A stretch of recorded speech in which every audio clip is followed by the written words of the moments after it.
Hi, welcome to chapter 8 of Theology of the Body, and this is about marriage. Yeah. So, there's a couple of things that were pointed out in the very beginning. There was an intro segment of the first video where there were lots of, it was like video footage of a lot of marriages, right? So husbands and wives at their weddings. Really beautiful. The footage was mostly wives. Yeah, mostly. That's true. That is true. But, you know, I mean, we're prettier, right? So that's why. Sure. So one of the things that the person said, that was like in the background of all of this, was that marriage is the institution upon which society rests. So what does that mean? Like, what was she trying to say about that? Yeah, so the sort of core unit of well, I'm trying not to use the word society because it was in the question, but sort of the core group which is, you know, joins together to make bigger groups and bigger groups and bigger groups, is the family. So you have the family, and then several families come together to form a community, and then several communities come together to form a civilization. But if you can't sort of build off of a rotten foundation, so if families, and particularly, you know, the leadership of families, marriages, aren't strong, then communities won't be strong, and then civilizations won't be strong. And so it's sort of the most fundamental social unit. And then you can't build larger social units. You can't build a big pyramid if the base is rotten. Right. So this is really important because in our society today, a lot of times we tend to focus on the individual as a basic building block of society. But it can't be that, because we as human beings were not meant to be just individuals, right? Like we are individuals, but we're individuals within a larger community. That's how we operate as human beings. And so if it's only based on individuals, then we're not going to have this cohesive society. But all of us are affected by our relationships. And the first relationship that we experience is the relationship of our parents, right? For better or for worse.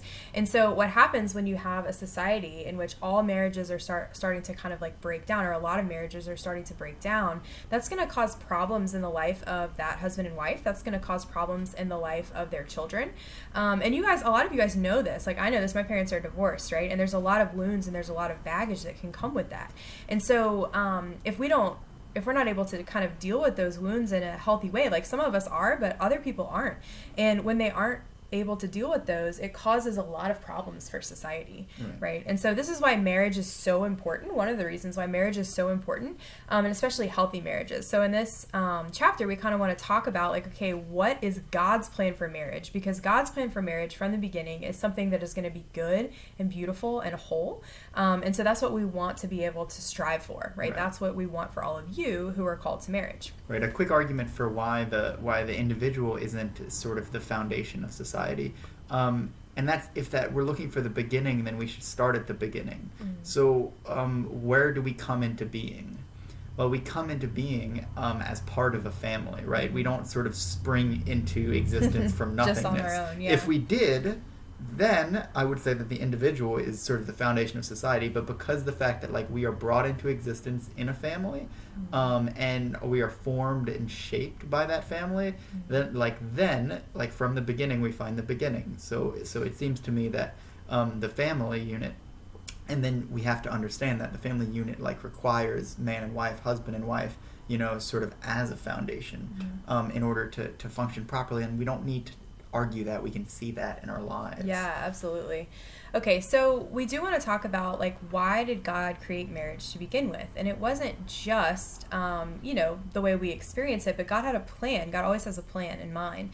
So whenever he creates human beings and he creates marriage, he wants to use this particular relationship to give us a concrete image of how he loves us as his people, right? And so marriage is this it should be anyway, this very obvious icon. Like, this is an icon, right? We talk about icons, at least we have in my class. So this is an icon of Jesus on the cross, right? So this isn't obviously exactly what Jesus looked like on the cross, right? It was probably a lot bloodier and a lot less golden, right? Okay, but this is an icon that's meant to teach us something, right? So there's all kinds of symbolism in this cross, right? right? All kinds of different things that we can point out and talk about. Okay, so God makes living icons as well. And one of the living icons that he makes, in fact, one of the most important living icons that he makes, is the icon of marriage, right? So if a husband and a wife are loving each other properly, what we should be able to see in that is God's love for his people, right? And not only God's love for his people, because a marriage is not a unit of one person, but it's a relationship. There's a mutual love. So in a marriage, if you see one spouse loving, sort of coming out of himself or herself to love his beloved or her beloved, then you see Christ, when his love for his people, his coming out of himself, his condescending love. But then you have the other spouse who receives that love, and then spends himself or herself in reaction to that love, in response to that love, and loves back. And so not only do you see Christ's love for his people, but you also see the way that we are called to love Christ. Right. And this is awesome. So it's like not only does Christ reveal God to himself, but he reveals man to himself. This is kind of what Jason was talking about. Right. We learn God's love for us, and we also learn how we are called to love God. Right. So if you have a marriage that is working properly and you're able to actually see like all the beautiful and unique ways that one spouse can love the other and the other spouse can receive that love and give it back to their spouse, like that's what you see in God, right? And how he loves his people, and then how we as his church love him back as his bride, right? And so so that's what marriage is meant to be for us. And God makes this very clear throughout Scripture. We read the Bible, Jason pointed this out, in the very beginning of Scripture, the first thing we see is the union of a man and his wife, right, with Adam and Eve. And then all the way at the end of Scripture, the last thing we see is the wedding feast of the Lamb, like Christ himself, like in his marriage with his people, okay? In the very middle of the Bible, you have the Song of Songs, which he mentioned is love poetry, and it's pretty explicit. If you go and you read it, you're like, wow, this is pretty intense. And it's this love poetry that's really beautiful, but the whole point of it is not meant to be talking about whatever characters or people that are in that poem, but it's meant to be an image of God's like unending love for his people, right? And so if you read it in that context, you're like, wow, like God really does love his people as a husband loves his wife. Right.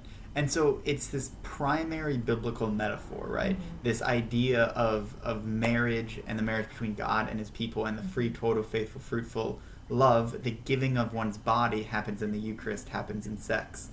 But all metaphors sort of have their end, right? And this is where we want to distinguish icons from idols. Right. So what is an icon? An icon is something which is not an end in and of itself. It points us to something else, right? Whereas an idol is something which claims to be an end. It's sort of, it stops here. Whereas an icon always points us further. Right. So this icon of Jesus is not actually Jesus, right? It's a piece of wood that's been painted and sealed, right?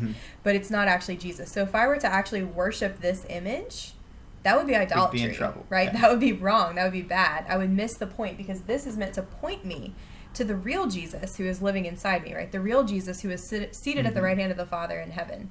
So it's the same thing with marriage. Marriage is supposed to be this living, beautiful icon, but like marriage is not God, right? And marriage also is not the fullness of the union of God and his people that every single person on earth is called to, right? So that's why people who aren't called to marriage, like earthly marriage, there's some people who are single, there's some people who are going to be priests or nuns or consecrated virgins, right? There's going to be people who don't end up actually entering into an earthly marriage. Well, does that mean that they somehow don't image God's love in their life? No, right? So there's like other ways that God can reveal his love to his people.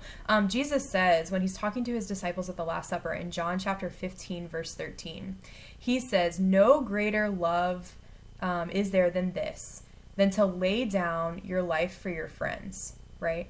And so this obviously is brought out in marriage in a very beautiful way, right? You have the spouses who are laying their lives down for each other, primarily as friends, right? We talked about how marriage needs to be built on the foundation of friendship, right? But this is also true of any person in the world, whether they're married or not, who can lay down their lives in service of the people that they love, right? And they can receive that love from other people. Marriage images God's love in a very particular and beautiful and special way, but it's not the only way that we experience God's love. And ultimately, we've talked about this before, in heaven, there is no more earthly marriage. There's no need for it, because now the sign passes away because we've arrived, right?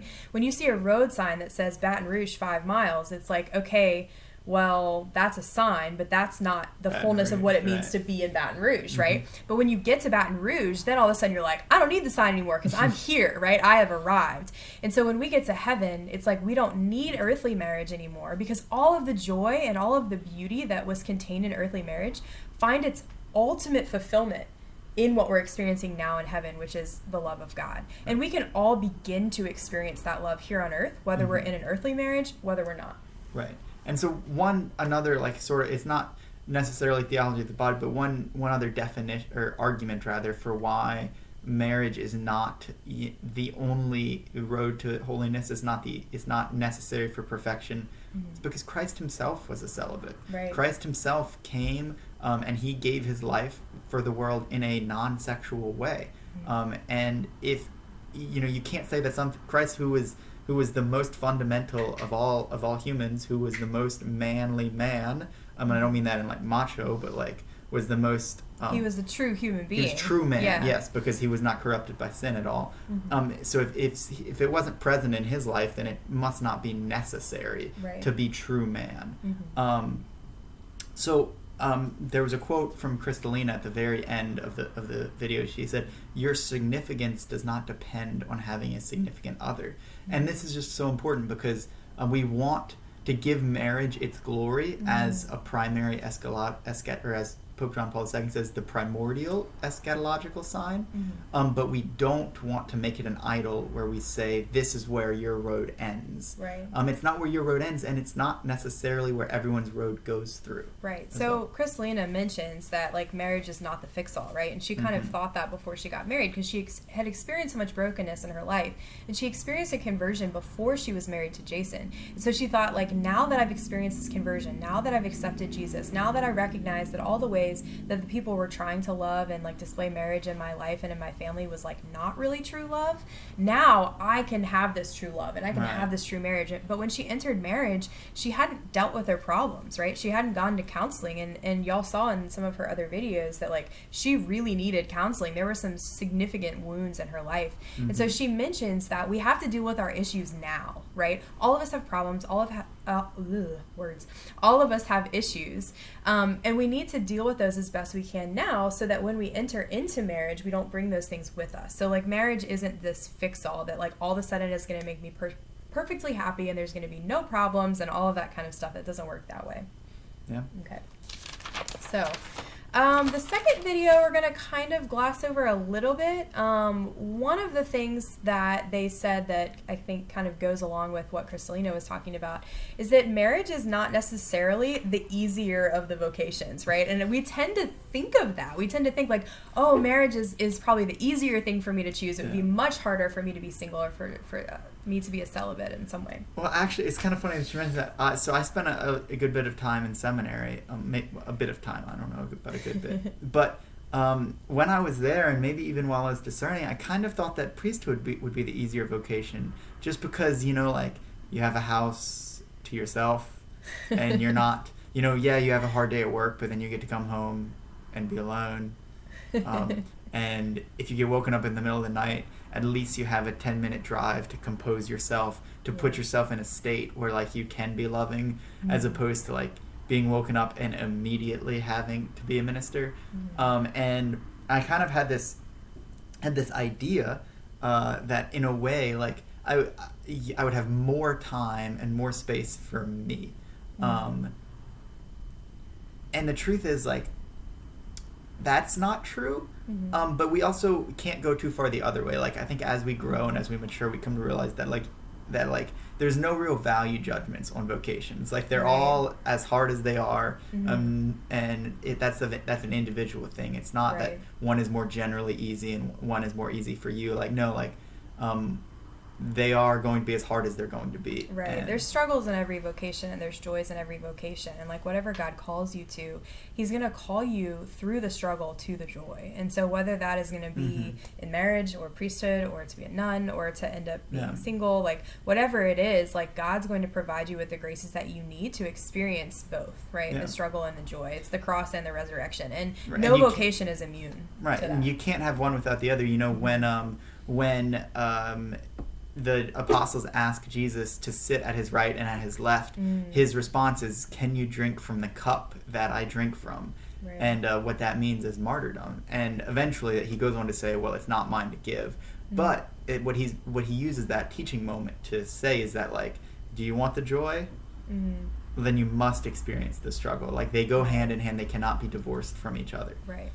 So, just briefly, Kana and Annie Hickman were in the second video, and they gave some tips for a healthy marriage, and I just wanted to mention them quickly because I think they were good.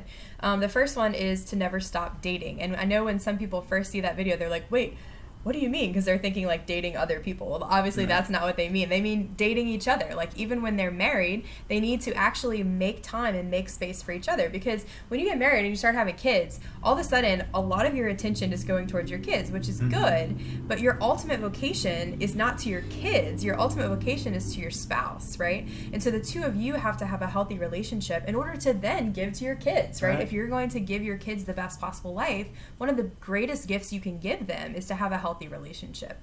And so to continue dating each other and actually like chiseling out the time in your schedule every week to make time for each other, to communicate, right? Absolutely. And then so they have don't run from the struggle, and then they have dance as their 2 and 3. But I think all 3 of the tips kind of together just point to this idea of Kristalina's, that marriage is not a fix-all. Right. And you're going to need to keep getting to know each other. You're going to need to keep embracing the struggle. And then you're going to need to keep delighting in the joys of each other. Right. And I think whenever we're talking about dance in a religious sense, I always think of David dancing before the ark as it proceeds into Jerusalem. And the truth is that, like, dancing has a unique ability and like a unique capacity to express joy of presence, to express that like it is good to be me here with you, and so like you're gonna need to express that because there are gonna be times when it doesn't necessarily feel like that. And so all 3 of their tips I think kind of point to this idea that like marriage is the beginning of a journey, not a happily ever after. Right. I think dance also is just such a beautiful analogy. When you have people who are doing like a partner dance, right? There's a sense of leading and following. There's a sense of trust that has to be established to allow a person maybe to lead you, right? And so at some point, like the spouses are leading each other through life, and they're having to communicate and they're having to work together. And like dance, if anyone has ever tried to dance like with another person, like an actual dance, like a swing dance or something like that, like you have to be able to do that, to trust, to follow, right? And so it's this group effort, right, as you mentioned before. So. And another beautiful thing about dancing is that there are tons of times when you just kind of miss the cue, right? And this can happen dramatically if it's a dip or a flip and they fall. But it can happen like less dramatically, where you want the girl to spin, but then she turns in for a dip, and it just doesn't sort of work. Well, like that's kind of a beautiful metaphor for marriage, because there's lots of times where you just miss each other's cues. But in dance, like the secret is you just like keep going. Like you just get to the next thing. Like, okay, it's awkward. Okay, now we're still dancing again. And I feel like that's kind of, I don't know, I'm just spitballing here off the top of my head, but I feel like that's kind of what happens in marriage, where you kind of miss the cue, but instead of like resting in that and like being just saying like, forget it, and running away. You just like keep going, dancing. You keep dancing. Okay. So I really like that analogy. I think it works really well. Okay, the third video I think is really important for us to talk about, and that's something that we've sort of hinted at before in some of the other videos, and that is the reality of contraception and NFP, and like what are these two things? How are they related? How are they similar? How are they different? Why is the church okay with one and not okay with the other? So that's what we want to talk about. First of all, I want to talk about contraception, and like how does that actually work?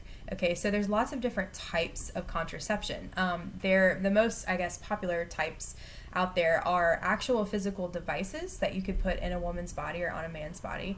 And another thing is like a pill, right? So a lot of you are probably familiar with the pill. So the problem with this is, well, there's a lot of problems that we talked about before, but I guess like from a medical standpoint, what contraception does, especially chemical contraception, which is like taking a pill, what it actually does is it disrupts the woman's cycle that she has every month, and it basically makes it as if it's not happening.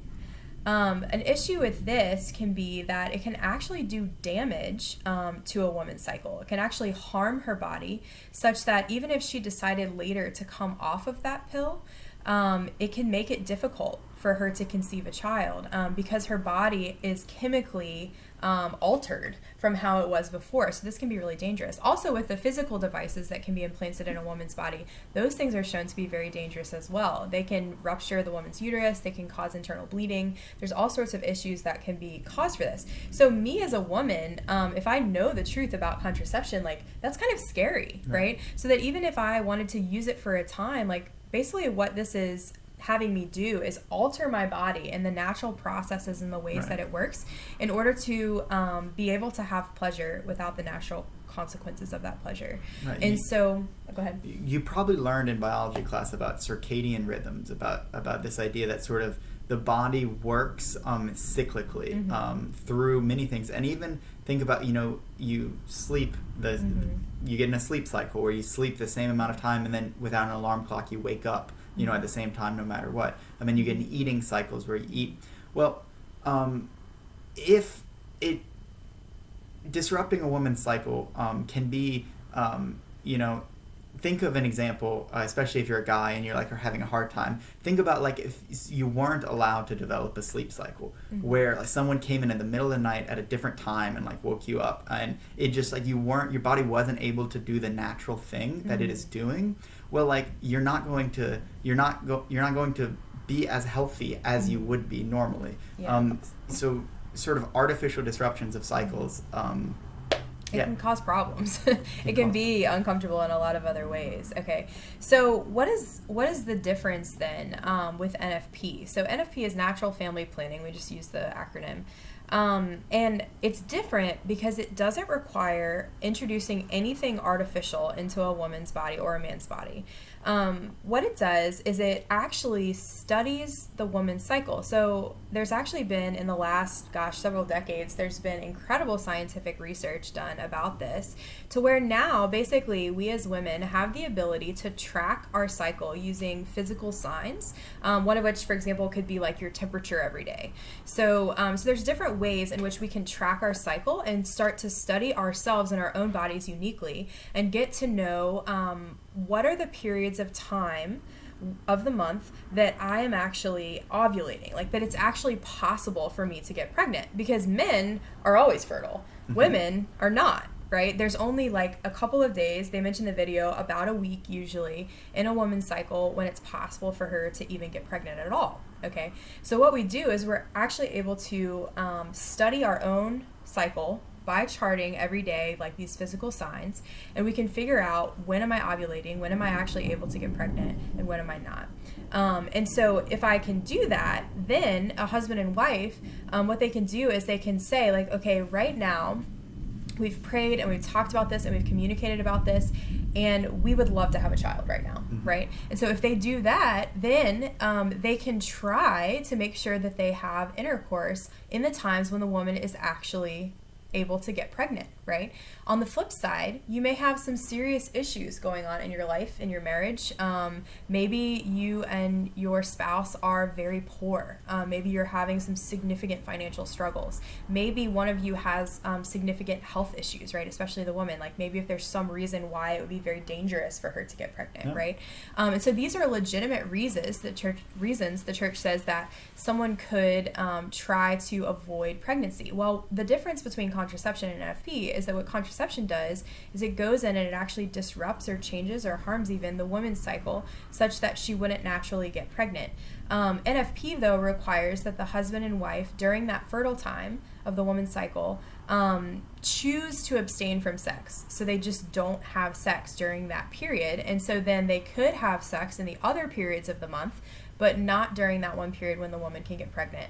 And so that is NFP, basically. So there's nothing artificial. There's no, I want the pleasure without the natural consequences, because you actually do have to abstain. And that can be really hard, right, for a couple who is really in love, right, and they desire to come together in the act of sex. Like, that's a good thing.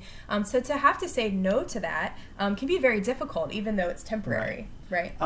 But like we talked about, the struggle and the joy are intimately married together.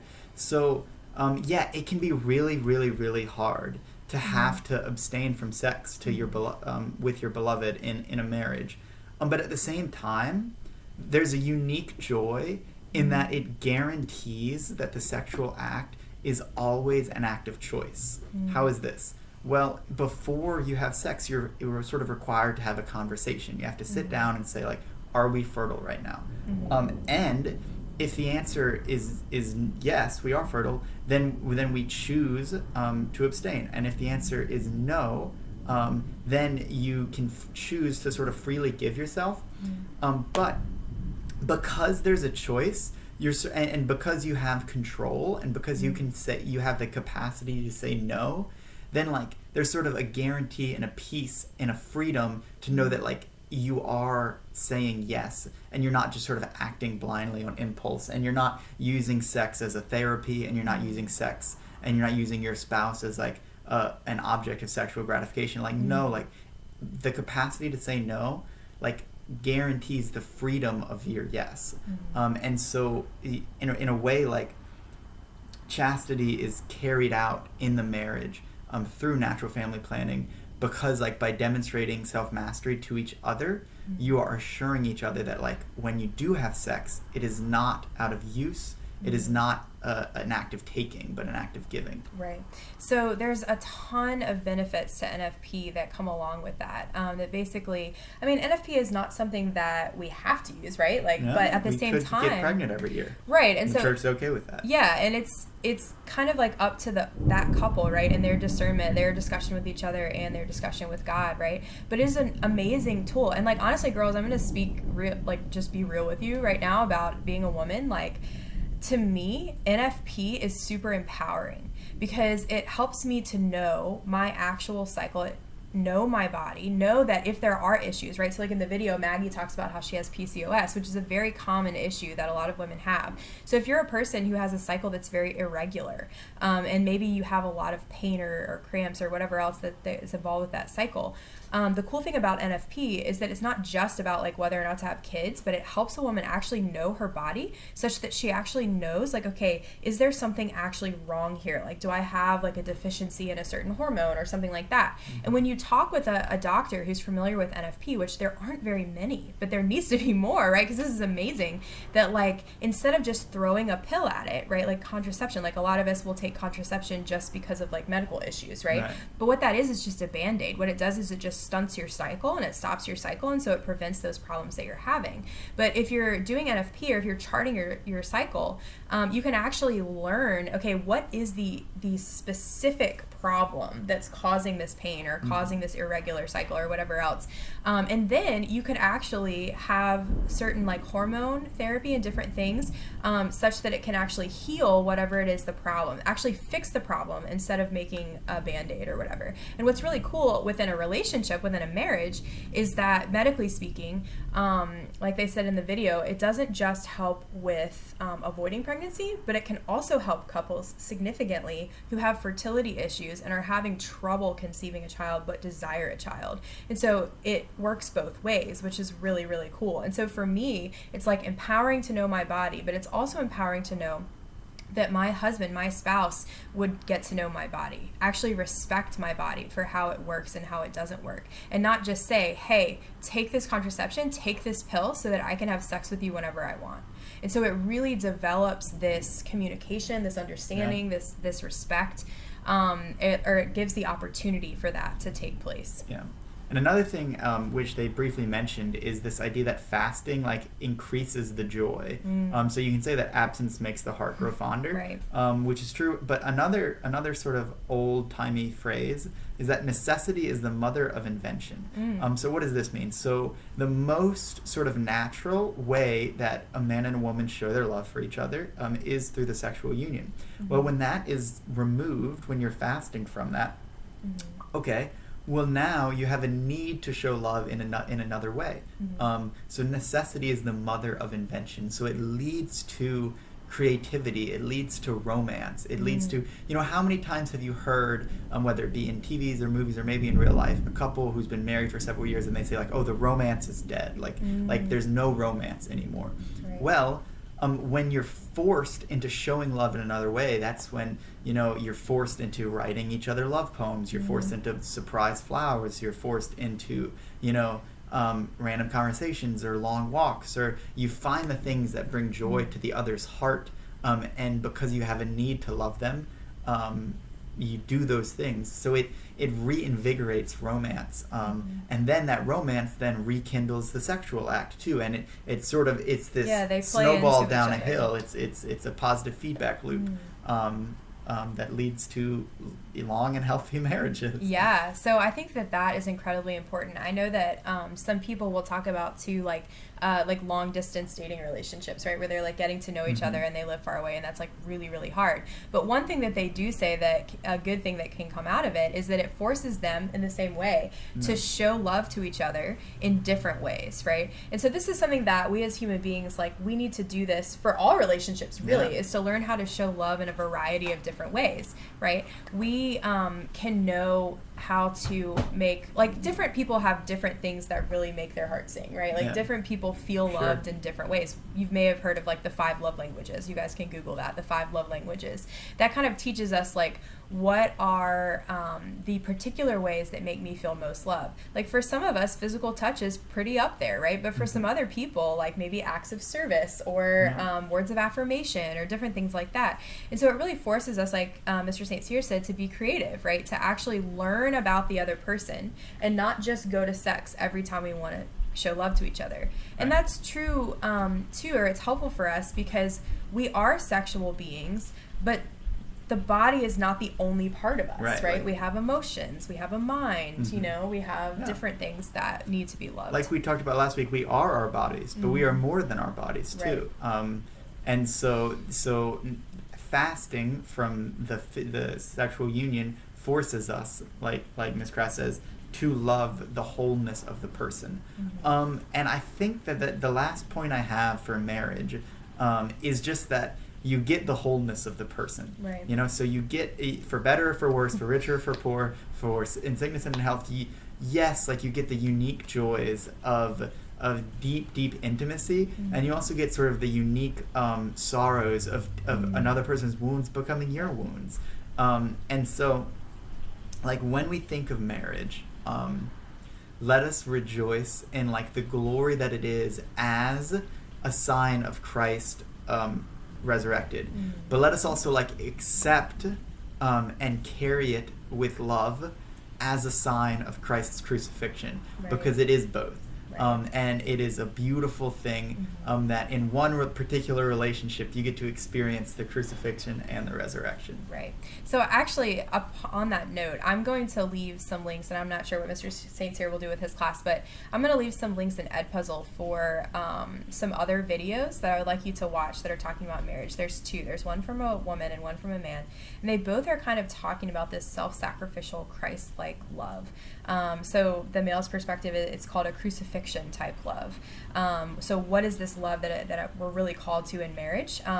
What is the cross through which the joy of the resurrection comes? And then for the woman's perspective, it's sort of her perspective of waiting for a spouse and like what that love means, like in the waiting and in the process and in the struggle of that. And so I think that both of them have some cool things to say. So I'm just going to leave some boxes at the end of those videos for you to just make some comments. So it won't be for a grade in the sense of like quizzing you. It'll just be like, what are your thoughts about this? Okay.